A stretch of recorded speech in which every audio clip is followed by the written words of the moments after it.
নমস্কার।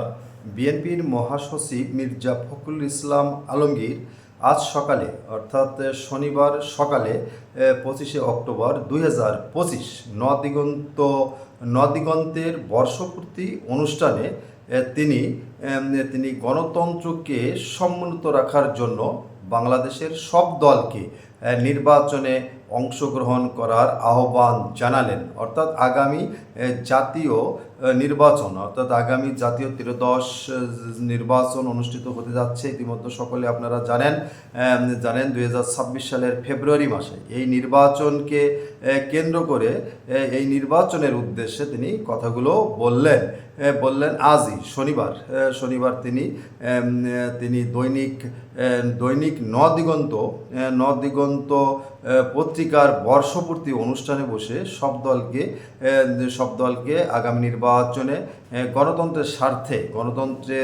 গণতন্ত্রকে সমুন্নত রাখার জন্য নির্বাচনে অংশগ্রহণ করতে বললেন। তিনি কিন্তু কোনো দলকে বাদ দিয়ে স্পেসিফিক কোনো কথা বলেননি, তিনি সব দলের কথা বলেছেন। এখন আপনাদের সঙ্গে আমি শেয়ার করতে চাচ্ছি সব দল বলতে তিনি কি বুঝিয়েছেন, এটা কিন্তু অস্পষ্ট। বাংলাদেশে যত দল আছে আওয়ামী লীগ, বিএনপি, জাতীয় পার্টি, জামাত ইসলাম, জাসদ, কমিউনিস্ট সহ আরও যত দল আছে সেই সব দলকেই কি তিনি বুঝিয়েছেন?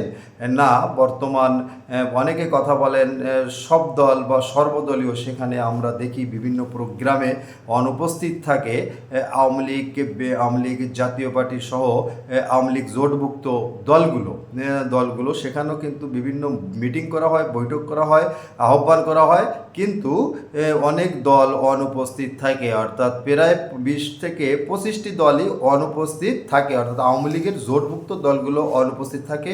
এখন আপনাদের মাঝে শেয়ার করছি কথাগুলো এই কারণে, আজ মির্জা ফখরুল ইসলাম আলমগীর যে কথাগুলো বলছে গণতন্ত্রকে সমুন্নত রাখতে সব দলকে আগামী নির্বাচনে অংশগ্রহণ করার জন্য তিনি অনুরোধ জানিয়েছে বা আহ্বান জানিয়েছে। এখন সব দল বলতে তিনি কি বুঝিয়েছেন এটা অস্পষ্ট।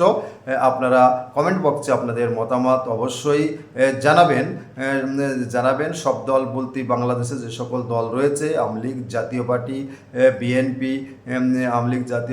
বিএনপি, জাসদ সহ এনসিপি, আরও যতগুলো দল রয়েছে এই সব দলকে বুঝিয়েছেন? না শুধুমাত্র বিএনপি, জামাত ইসলাম, এনসিপি সহ যে দলগুলো রয়েছে সে দলকে বুঝিয়েছে।